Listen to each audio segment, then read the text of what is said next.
Hi there, and welcome to the Everyday Entrepreneur Podcast, where I, Caitlin Fritz, help you reach your entrepreneurial potential. Together, we can build your dream social impact business so that you can leave a legacy beyond your 9-to-5. Hello, and welcome to this week's episode of Everyday Entrepreneurship.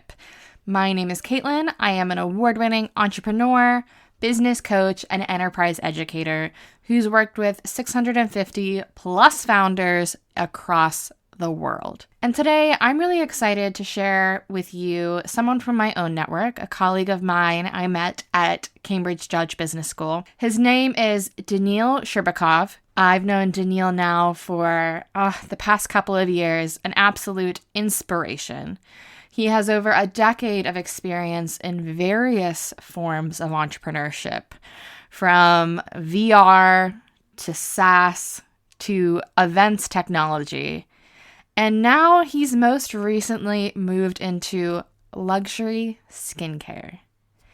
So in this interview, we dive into how does an engineer from Russia come to the UK to co-found a luxury skincare brand that's over 250 years old.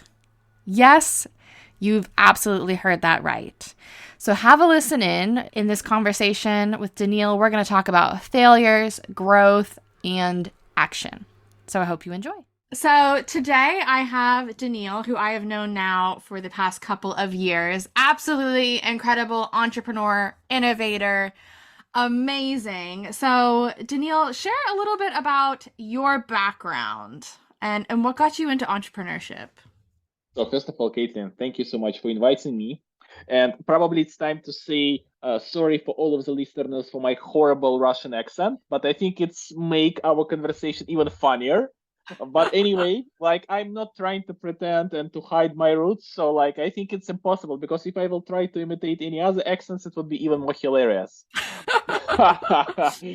But answering your question, I was lucky enough to do the, let's say, tech entrepreneurship for almost a decade now. It's I recently counted all my years into the area, and I was actually fascinated that I'm 31 now, and 10 years out of 31 I'm doing tech startups. I believe for the most of my career, I have been responsible for launching Eastern European startups on the Western markets, especially onto the United States and the United Kingdom. I believe throughout my career, I have seen numerous, probably never-ending instances of startup failures, both in which I was part of. I was helping in some sort of way. Also, some moderate successes. So some startups that I was involved in was actually acquired and sold. And for me, startups, and I think I was lucky enough, and I am lucky enough that it's so easy to see, and this is so common right now to see that you love what you're doing. Everyone, it's a society that expects you to like what you're doing, even if you do not. But somehow, out of the woods, without any reason, the fact that I selected to do, let's say, a engineering degree back then in Russia, and so on and so forth, and it turned out that I love it, it's a complete coincidence. And at that moment, everyone, at least in Russia, was wanted to be either an economist or financial guy or a lawyer, an attorney. And the IT guys were considered as geeks, and so on and so forth. So it's very interesting. I think that the final cherry on the top of what I'm doing in life is that I love to share knowledge as much as you do. That's why I believe we had a great fit all together throughout our time at Judge. I think it's very important for me not only to do stuff, but also to share the knowledge for, let's call it, for the other generations of entrepreneurs. Because I believe that the reason of a startup success is always very unique, and it's unreplicable. But I believe the problems on the way towards this success are somewhat the same. And I don't know the secret sauce, and I would, let's say, spit on the person who will say that he knew the success, peel or whatever. But what I definitely aware of that the mistakes are somewhat similar, and simply by sharing my mistakes, by admitting them, let's call it this is some sort of a reflection, or inability to understand what really went wrong at that moment, that helps me even to become a better entrepreneur on my end, but also help other people to save investors' money, their nerves, their time, and their health. No, 100%. And that's always how we've been. I've known Daniil now for years, and we are probably two of the most open people about our failures in entrepreneurship. So you've moved to the UK back in 2021. So whether it's in the UK or back home in Russia, what were some of the biggest quote unquote failures that you learned from? Oh, it's a good question. I think one of my favorite failures that happened in a, let's say, not like a recent time, but what I love to tell you about. So it was actually in the United States. And at that moment, we were like, I was basically like, in Russian, when you say we, you most of the time mean I. While in English, when you say we, you are talking about some sort of homogeneous people in a group. So I will try to fix myself and say I all the time because this is No, what I actually meant. this is we, the me, myself, and I, we. Yeah. Anyway, I was responsible for launching a event marketing platform on the United States market. And we were lucky enough to get a partnership with Eventbrite. And we were actually a part of and being promoted by them to over 10,000 event organizers worldwide. And this is all great. So we had hundreds of paying clients, very happy with that. At the very same time, the way that the tool works, it connected through the APIs to Eventbrite, and everything goes smoothly, automatically, like a social login with Facebook, or let's say, I don't know, with LinkedIn on the website. So very smoothly for the event organizers because they are event people. They shouldn't necessarily be tech savvy to organize all of that. And this is absolutely normal. So I spent, I believe, half a year convincing one of the biggest ticket players on the UK in the US market, which is called tickets.com. I believe they were also owned by baseball league, as far as I remember. So like they're like huge. And like I was talking to numerous of times, and imagine this like a random Russian guy. Like our partnership with Eventbrite helped to facilitate this conversation. But anyway, we got into the due diligence process. So they were finally open to consider the integration because we were able to explain them. And just like what happened at the background, in Russia, Radario is one of the biggest ticketing providers. So as much as tickets.com, but on the Russian market. And this idea of a marketing tool was basically born out of the need of the Russian clients. But at the very same time, we were well aware that competing on tickets market is insane. It's US, you have Ticketmaster, Tickets.com, and some of the other few players. So we never had this intention.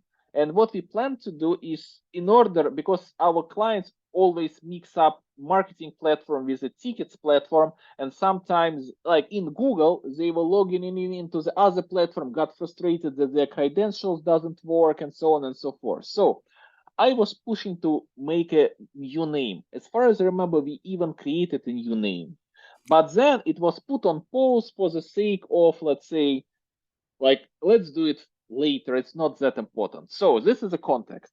Then we got into the due diligence, and we are all happy. It's like half a year project, like tough negotiations to convince them that at least we are legit.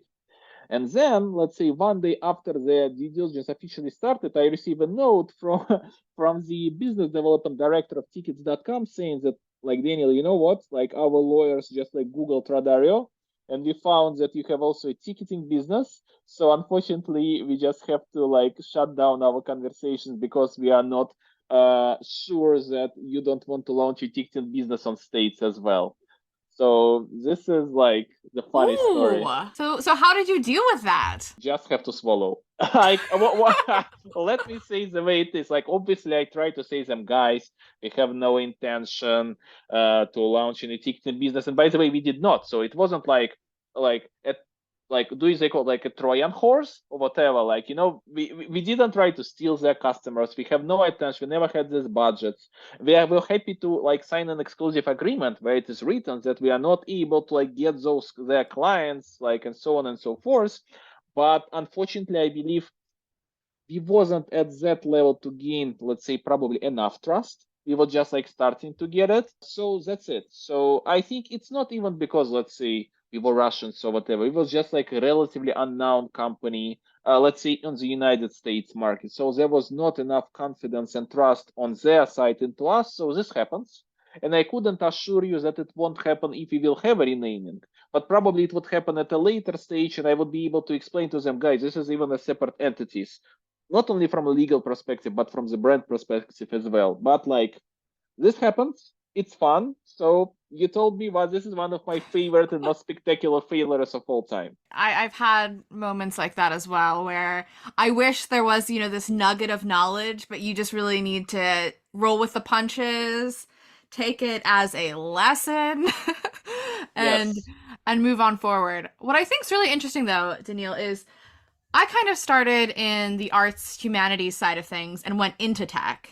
You Mhm. started in tech and now are working at Libi and Daughters, which is a consumer brand product. So how did you switch from engineer to skincare? I'm very curious.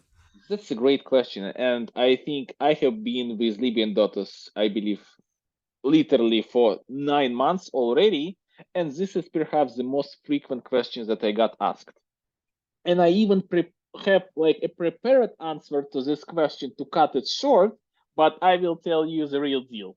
Oh And yeah, I tell us think tell us the inside scoop. and I think this is very important. And this is, by the way, what I learned throughout working in different industries as of its event or hospitality and so on and so forth. So when you work into this tech bubble of, let's say, software as a service companies for other tech businesses, everyone is tech savvy, everyone like tech, everyone is talking about tech, and you have a wrong impression that all of the other industries are as much, let's say, tech driven than the industry and than the bubble that you are into. And I believe, as much as any other industry outside of this bubble, the beauty industry, for obvious reasons, is not that much tech driven. They might talk a lot, as any other industries, about agile, about, like, I don't know, Scrum, OKRs, and stuff, but the reality is, even this is the way how we organize as humans, we like prefer to keep the status quo. Like the way it is, this is very natural. So for me, it's not just like, say, I'm switching from tech to, let's say, creams or, let's say, skincare only. Not at all. Basically, we are, if we dig a bit deeper, in addition that we are making our own skincare products, we are actually a tech driven company. And if you ask me, because I have no intention, like you're a close friend of mine, I have no intention to do a sales speech right now, and I promise you to say the real deal. So what makes us tech enabled and what makes us different from the market is, let's say, is not a unique formulas or rare ingredients and all of this like marketing bullshit that you could see, let's say, all over the place in many brands. No offense to them, but like this is what they most of the time focus. Our unique sauce is actually very different. Think about that you are going to, let's say, department store and you are spending, let's say, 300 pounds on a jar of, let's say, any other fancy brand that is available there. And then you have a salesperson who is like very gentle, telling you that you're gonna do this and you're gonna do All the that, and you, magic. yes, yes, yes. So you are inspired. All great. And then you tried it and it's absorbed very fast. So like, and it smells like, I don't know, a fragrance, magical. Then you got home and then you started to using it, and you could either get a redness as an after effect, or let's say it simply doesn't work for you, it doesn't do what you expected it to do. And what you're gonna do? You basically ended up with a jar of an expensive thing. You could either leave it at your bathroom, or for instance, give it to a friend of yours or to your mom. Like for instance, like just here it is, and this is what I found out when I was interviewing our customer base is what attracts them to us, because what we offer and why we consider ourselves luxury, not because of the price point or the fancy packaging or the fancy design, but what we offer after the purchase. So basically, the client of Libby and Daughters, and we are providing subscription boxes, personalized ones. Once she or he gets the box, he also get a concierge number in WhatsApp for convenience. So if a client has any side effects, or even our primarily target audience is women over 20, 35 as of now. So for instance, if their kids are teenagers and they have, let's say, pimples all over the face, you have us. So consider this as some sort of, let's say, Siri for skincare, but with a personal approach, or let's say skincare insurance. So that those people are not lost with their problems, because as we say, the only one who knows all of our problems is Google. And when you start Googling any skincare problems, most of the times you find out some anons writing that this is cancer. And like Yeah, this, it's scary. It's a scary place. Don't do that. yes. Or you could go to your friend of yours. So basically, it's very rare if you don't have a severe condition that you really go to a doctor. And this is what we provide. That you are in a good hands, and you are basically not just like a client who buys from us, but you are, let's call it, family member. And we really mean it. And this is what attracts, this is what drives our metrics, really. Not the unique formulas. Of course, we have it. We have 250 years of legacy, and this is not a marketing fluff. But like, if we are talking like as a product people, the post-purchase service is what it makes it different, and what is, by the way, very hardly replicable by our competitors, because they are focused on a high volume sales through the department stores and online, and we are, due to the natural origin of our products and the shelf life of only 3 to 6 months, we are not even capable of selling in department stores like Harrods or Bergdorf Goodman in New York. So then, one, if anyone hasn't checked it out, you have to check it out. And I know they're Thank you. launching a new website, so I'm really excited. Hopefully by the time this is live, the website is live. Now, how did you transfer then all of these skills you've had from VR, events, tech into this amazing customer luxury experience? Was that a natural transition for you? Or were you able to leverage some of your unique skills into this business? This is how I will have a very strange analogy. So back then in Russia, and we like talk about Russia, I believe, as much as tech about it, but like probably because I can't go back, but this is a different conversation. Anyway, when you learn at the university, you have like a notebook for marks. So it's not digital. You just, like a professor, always sign after the exam and mark into your notebook. And there is a phrase that half of your studies at the university, you work for that book, and the other half, that notebook works for you. So basically, if you fail the exam but professor sees that previously you have a good marks, he's more inclined to give you a better mark or give you a second chance. And this is how I feel about right now. It feels like all of my career, I have been learning mistakes, gaining trust from other people, and now I can finally leverage that. So it's not only my experience, but a combined experience of my peers, friends of mine who have done different things as of legal, design, and so on and so forth. So this is how I really feel about it from this angle. From the another angle, actually, if we put the tech aside of how to make this concierge service live, from the product development angle, D2C or like consumer goods market is very different from tech market, because it's not that much lean. You Mm-hmm. could not, like, you could iterate with a website design, or let's say with a concierge service, and so on and so forth, but you could only do one packaging at a time and spend a fortune into it.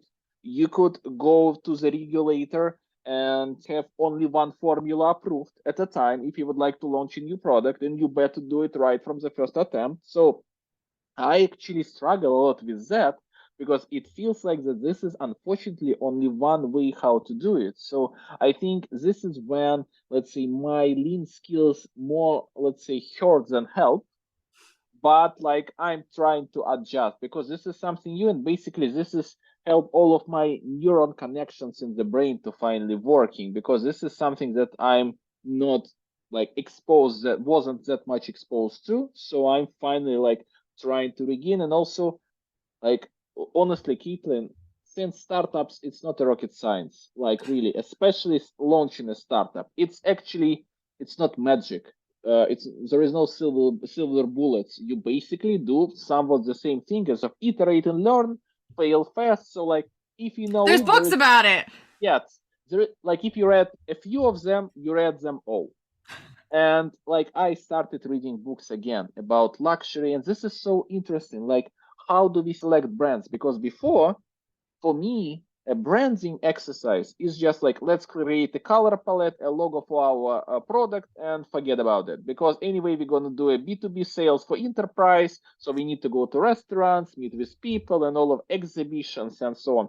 But here, like, it started to all make sense. When you look at some brands, let's not use Apple as an example. This is the most boring example of them all. But any fashion brand, I do not necessarily luxury, but like, or cutlery brand or whatever, when you just look at it and the appearance shares your values. And this is also could be created. So I'm just amazed by all of those, let's say, nuances in new world that I have never thought about. And this is fascinating. And this is always like makes me think and keeps me alive, because this is interesting, this is new, and even the metrics that I can see in our product shows me that we are on the right road. I love that. I think usually it's the other way around. As someone pulling out books of coding, you're pulling out books of branding and seeing the depth of what that entails. And yes, it is completely different than probably those B2B SaaS kind of sales. So if you were going to give advice, because you've been on both sides of the entrepreneurship, you've given advice, you've done it, and now you are probably the first person I know who has worked their way up to co-founder of a luxury good business, which I am just always amazed at. What advice would you give someone who's really interested in more of these consumer goods, into kind of the luxury space? How should they even get started? Like, I believe that still exist on the market so-called, let's say, Amazon brands boom. When they have lots of those companies, I remember at least one of those, which called Razer Group and so on and so forth, that constantly trying to launch an Amazon brand and, let's say, try to sell it online. Like, the success remains unknown. I never seen their financial reports whatsoever. But I think it's like this is to somewhat the same idea. If you would like to launch a consumer brand, go and try to work in such kind of a companies. I don't think that going to a FMCG brand is a good idea, because it's way organized. So you don't learn a lot about how to found a company. But Right. but when you working in those brands that are just at the formation stage, I think it would be very like crucial for that. And also there are tons of accelerators, and there are tons of, let's say, venture builders that like you could come with an idea. So for me, and I think this is as much as with any startup or entrepreneurial endeavor, less planning, more action. Just like fail fast. Anyway, it's gonna fail. The first, the second one, like, guys, it took me, as you just mentioned, almost a decade to become a co-founder. And I think this is still, I'm very surprised that not all people know. And I think this is pretty much universal across the world, that people think that if they did not found, or if they haven't founded a startup by the time that you are at the university, so as Zuckerberg did and so on and so forth, like if they are not dropouts and all of this, like The fantasy of startups. absolutely, then it's not for them. But the reality is, I believe a year ago I saw a statistic that the average age of a unicorn founder, and I'm not quite sure whether I would like to found a unicorn in general. This is another conversation. But That's still, another story. yes, but still it is 42. So it simply means that in order to found something successful, there is a learning curve. You have to be a part of building something as, let's say, an active member or even as an observer. So for me, this is absolutely normal. And I think this is the way how it should be. No, I totally agree. I think getting that knowledge, for me, I think it's almost like building your toolkit. Like you have to learn all these individual things for you to go apply them in your own business. Do you have any last parting words for anyone interested in, their own entrepreneurship journey, or any kind of advice or inspiration? I have one actually. So, we are always talking about, let's say, that your product has to be unique or whatever. And you have to differentiate yourself from the competition. And what I genuinely wish to all the aspiring, and even to myself as an entrepreneur, better to have unique problems instead of unique products. You know what I'm talking about? Because I don't want to repeat the problems that has been done tons of times. It's so hard, but I really try to learn from the others' mistakes. So having unique problems, that means that you already skipped all of the common problems. And this is what I would like to wish to everyone. I love that. Thank you so much, Daniil. You can find out more about Daniil in the show notes. And once again, always, always, always love talking to you. I feel like we are entrepreneurial soul siblings, which is Yes, great. I do feel so. The same. Now, one thing I love about speaking with Daniil is his honesty. Since the first time I met him, he has been nothing but an open book. Him and I, like I mentioned, are soul siblings when it comes to sharing our highs, lows, hurdles, failures, and like those moments we mentioned in the interview where you just need to roll with the punches. But what I love about Daniil is I learn from him all the time. You need to follow him on LinkedIn. He's sharing messages about his own entrepreneurial journey and advice for other founders. He's someone who shows that you can transition from various industries and environments and use those skills to adapt. It's like how he brings in entrepreneurship and his engineering background into a field like cosmetics and luxury goods. You might think they're diametric, but there is more overlap than you think. He's always had a heart for impact and creating things that really get him excited in the morning. One thing that happened off camera and off podcast interview is, he shared with me that he wakes up every morning excited and he goes to bed early because he's so excited for the next day. And that is what I wish for all of you. Entrepreneurship is a journey. Sometimes it might be in various industries, shapes, forms, but I hope that you can find those moments and those nuggets of knowledge throughout your path and really build something or be a part of something that gets you so excited in the morning. Thank you for joining me for this episode of Everyday Entrepreneurship. To stay tuned and most up to date, subscribe wherever you listen to podcasts. You can follow me, Caitlin Fritz, on Instagram. And if you have any questions about building your business with impact, drop me an email with the link in the show notes. This podcast is produced by the great people at the Podcast Boutique. I look forward to catching up with you next week. See you then.